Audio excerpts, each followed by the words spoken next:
Hi, my name is Harry, and I'm a TDS survivor. Today I had an interesting experience. I almost had a relapse. I was reading in the newspaper about how the FBI had notified Minnesota that they're not going to share information about the Alex Pretti or Renee Goode killings.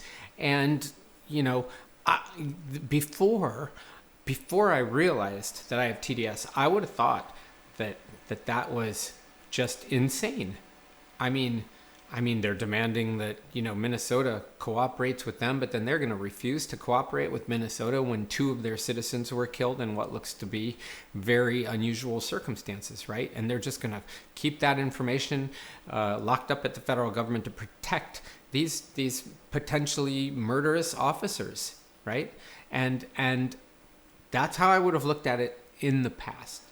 But now that I realize that TDS has been clouding my vision with, moral ideas, I realize now that, they're probably, let's be honest, they're probably innocent. And when the government says they're the most transparent government ever, somebody might think that this is them being hypocritical by not sharing this information, right?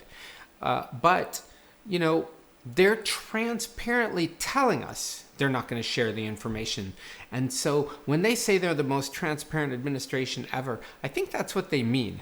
And so I was, it was through contemplation that I was able to avoid a really bad TDS episode today. Thank you.